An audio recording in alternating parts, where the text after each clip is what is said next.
오늘 하나님 주신 말씀 디모데전서 2장 1절부터 15절입니다. 신약성경 338쪽입니다. 신약성경 338쪽 디모데전서 2장 1절부터 15절. 그러므로 내가 첫째로 권하노니 모든 사람을 위하여 간구와 기도와 도고와 감사를 하되 임금들과 높은 지위에 있는 모든 사람들을 위하여 하라. 이는 우리가 모든 경건과 단정함으로 고요하고 평안한 생활을 하려 함이라. 이것이 우리 구주 하나님 앞에 선하고 받으실 만한 것이니 하나님은 모든 사람이 구원을 받으며 진리를 아는 데 이르기를 원하시느니라. 하나님은 한 분이시요 또 하나님과 사람 사이의 중보자도 한 분이시니 곧 사람이신 그리스도 예수라. 그가 모든 사람을 위하여 자기를 대속물로 주셨으니 기약이 이르러 주신 증거니라. 이를 위하여 내가 전파하는 자와 사도로 세움을 입은 것은 참말이요 거짓말이 아니니 믿음과 진리 안에서 내가 이방인의 스승이 되었노라. 그러므로 각 처에서 남자들이 분노와 다툼이 없이 거룩한 손을 들어 기도하기를 원하노라. 또 이와 같이 여자들도 단정하게 옷을 입으며 수박함과 정절로서 자기를 단장하고 따은 머리와 금이나 진주나 각진 옷으로 하지 말고 오직 선행으로 하기를 원하노라. 이것이 하나님을 경외한다 하는 자들에게 마땅한 것이니라. 여자는 일체 순종함으로 조용히 배우라. 여자가 가르치는 것과 남자를 주관하는 것을 허락하지 아니하노니 오직 조용할지니라. 이는 아담이 먼저 지음을 받고 하와가 그 후며 아담이 속은 것이 아니고 여자가 속아 죄에 빠졌습니다. 그러나 여자들이 만일 정숙함으로써 믿음과 사랑과 거룩함에 거하면 그의 해산함으로 구원을 얻으리라. 아멘. 할렐루야. 하나님께서 우리 걸음걸음마다 함께 하실 때 믿음으로 순종하며 하나님의 영광을 위해 살아가는 모두가 되기를 주의 이름으로 축원합니다. 오늘 디모데전서 2장의 말씀인데요. 디모데전서는 사도 바울이 믿음의 참 아들 된 디모데에게 보낸 첫 번째 편지이고요. 디모데가 그 당시 사역하고 있던 도시는 에베소라는 도시입니다. 지금 터키에 있는 에베소라는 큰 도시였는데, 도시가 크다라는 것은 그만큼 그 당시에 헬라 문화가 지배하고 있었을 때였기 때문에 온갖 우상들이, 특별히 신을 섬긴다고 생각했지만 헛된 우상이 가득한 도시가 바로 이 에베소라는 도시였습니다. 그래서 그곳에서 쉽게 말씀드리면 목회를 함에 있어서 어떻게 해야 될 것인가, 바울은 그곳을 이미 겪었던 곳이기 때문에 믿음의 참 아들 된 디모데에게 이 편지를 써서 보냄으로 인하여 디모데가 목회했던 방향을 다시금 세워가고, 또 바울이 그에게 주는 또 위로가 있기를 원했던 것 같은데요. 오늘 2장 1절 보게 되면 그러므로 내가 첫째로 권하노니 모든 사람을 위하여 간구와 기도와 도고와 감사를 하되 라고 되어 있습니다. 기도를 하는데 단순히 기도해라 라는 것이 아니라 간구와 기도와 도고와 감사라는 네 가지 표현을 사용을 하고 있습니다. 간구한다라는 것은 말 그대로 간절히 구하는 거죠. 간청하는 기도입니다. 기도는 우리가 보편적으로 사용하는 의미의 기도라고 보시면 되고요. 도고라고 되어 있는데, 도고라는 뜻은 원래 만나다, 함께하다 또는 대화하다 이런 뜻을 가지고 있습니다. 그래서 이 도고라는 기도의 표현은 우리가 다르게 표현한다면 중보기도, 합심기도 이런 의미의 기도라고 볼 수 있고요. 빠지지 않는 게 무엇입니까? 감사라는 거죠. 기도를 함에 있어서 감사를 바울은 디모데에게 이야기하고 있습니다. 우리가 기도라는 것을 기도를 함에 있어서 어떤 경우에는 내가 속상하고 화나고 억울하고 답답하고 이런 것만 쏟아놓고 끝낼 때가 있다라는 거죠. 그러나 우리는 항상 어떻게 살아야 됩니까? 범사에 감사함이 있어야 됩니다. 환난을 만날지라도 고난의 시간을 겪을지라도 감사함을 이뤄서는 안 됩니다. 지난 밤 여러분들이 잠자리에 들기 전 어떤 마음이었습니까? 또 어떤 기도를 드렸습니까? 오늘 새벽에 일어나서 첫 번째 우리가 가졌던 마음은 어떤 마음입니까? 우리가 우리의 마음 속에서 하나님을 향한 감사를 지켜가야 됩니다. 그래서 성도들이 대화를 나눔에 있어서도 또 우리가 기도함에 있어서도 우리의 신앙의 삶을 살아감에 있어서도 이 감사를 놓쳐서는 안 됩니다. 2절에서는 임금과 높은 지위에 있는 모든 사람들을 위하여 또한 그렇게 기도해라 라고 말하고 있습니다. 그러면 왜 임금들과 높은 지위에 있는 사람들을 위해서 기도하라 라고 했을까? 바울이 그들을 위해 기도하라고 한 이유는 우리가 모든 경건과 단정함으로 고요하고 평안한 생활을 하려 함이라 그랬습니다. 평안함을 위해서 기도하라는 거죠.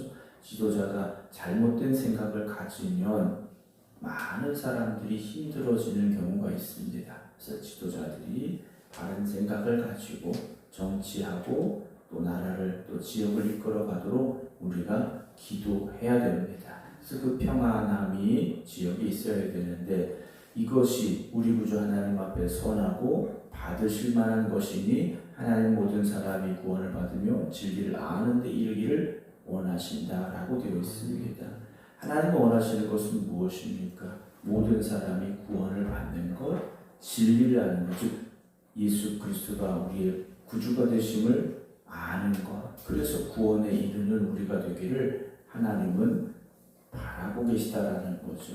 사랑하는 성도 여러분, 우리의 신앙의 목적, 우리의 삶의 목적 다른 데 있지 않습니다. 복음 증거하여서 죽어가는 영혼들이 구원받게 하는 것, 그것이 우리의 삶의 목적, 목표가 되어져야 됩니다. 물론 여러분들의 삶의 각자의 자리에서 또는 일터에서 직장에서 여러분들이 최선을 다하십시오. 그러나 그것이 나의 영광을 위해서가 아니라 하나님의 영광을 위해서, 하나님의 기쁨이 되기 위해서 또 우리에게 주어진 그 구원의 은혜가 우리의 삶을 통해서 또다시 열매 맺고 아름다운 역사를 이루어갈 수 있도록 여러분들이 힘쓰시기 바랍니다. 5절에서 하나님은 한 분이시요 또 하나님과 사람 사이의 중보자도 한 분이시니 곧 사람이신 그리스도 예수다라고 말합니다. 당시에 너무나 많은 신화들이 있었습니다. 우리가 흔히 알는 로마 그리스 신화 이렇게 생각하시면 돼요. 그 많은 신들이 있었습니다. 그래서 이 당시 에베소 지역에도 예수라는 사람이 아니라 신이었다라는 주장들이 있었다라는 거죠. 예수님은 분명 육신을 입고 이 땅에 오셨는데 사람이 아니라 신이었다라고 주장하는 이들이 있었다라는 겁니다. 그래서 바울은 아니다. 예수님은 사람으로 이 땅에 오신 분이다 라고 분명히 선언을 합니다. 사람으로 오셔서 그가 하신 일이 무엇입니까? 6절 그가 모든 사람을 위하여 자기를 대속물로 주셨으니 기약이 이르러 주신 증거다 라고 되어 있습니다.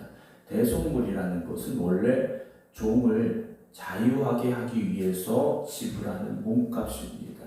그러니까 예수님께서 주의 종이 된 우리들을 구원하시기 위하여 우리의 몸값을 치르셨는데 그것이 당신의 십자가의 죽음이셨다.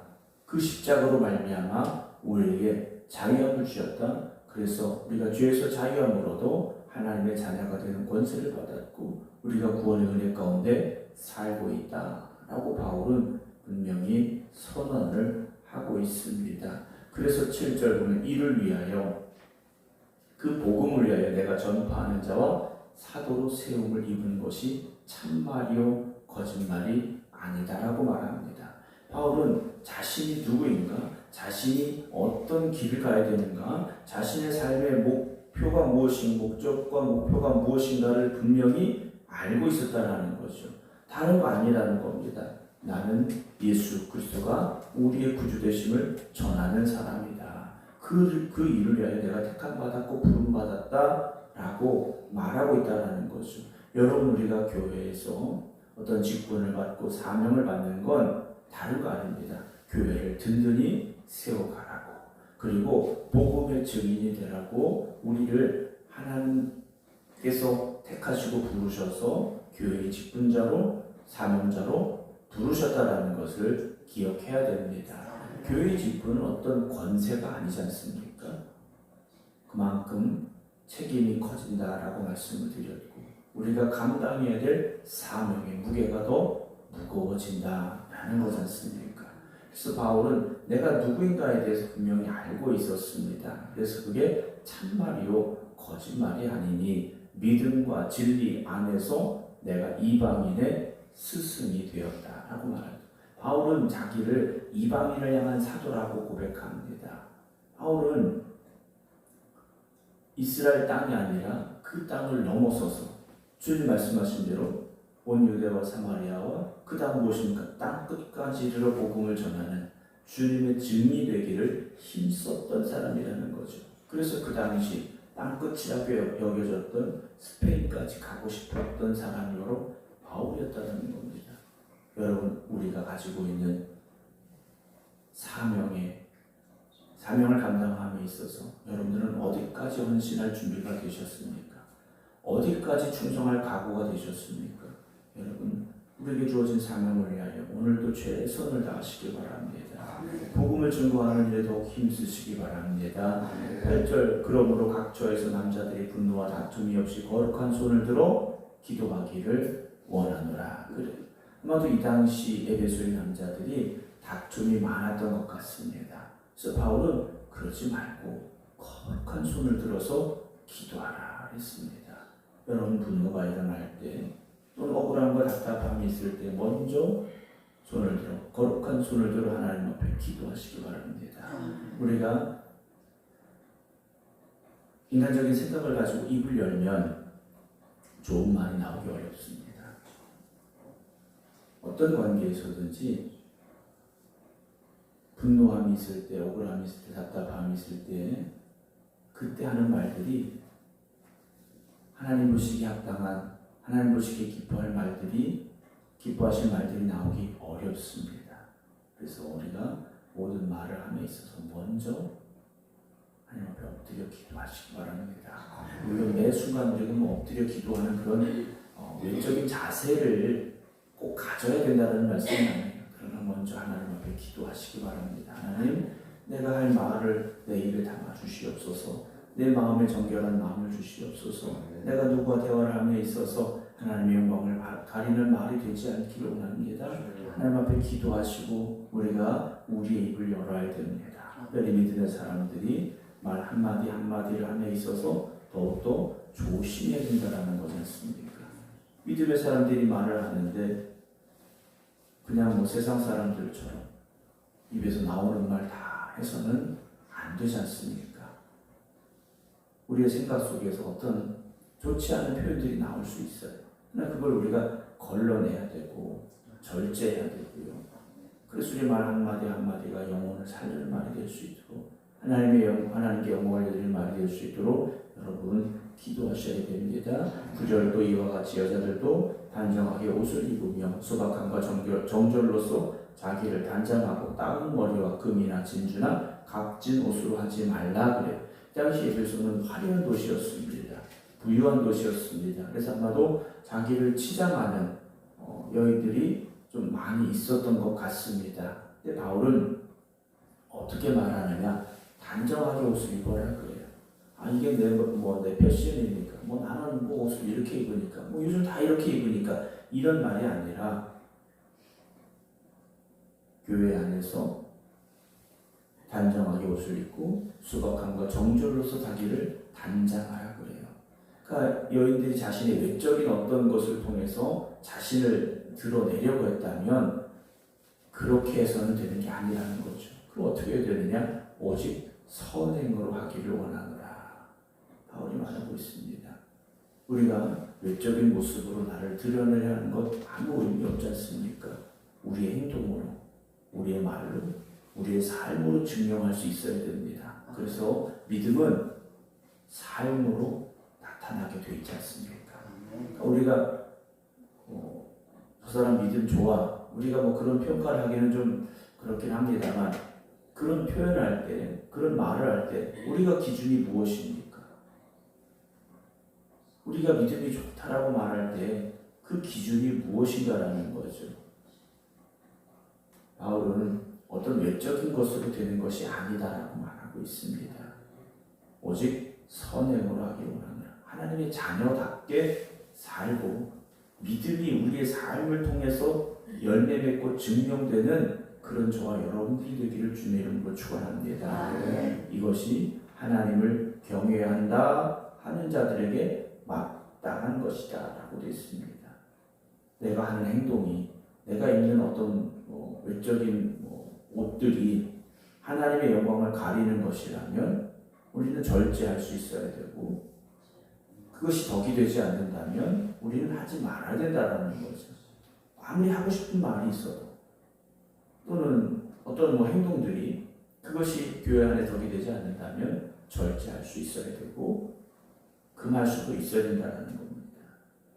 그래서 우리는 하나님을 경외한다는 것이 말로 되는 것이 아닌 우리의 행동, 우리의 삶을 통해서 드러나야 된다는 것을 늘 기억하고 고백하며 살기를 원합니다. 11절 여자는 일체 순종함으로 조용히 배워라 그래요.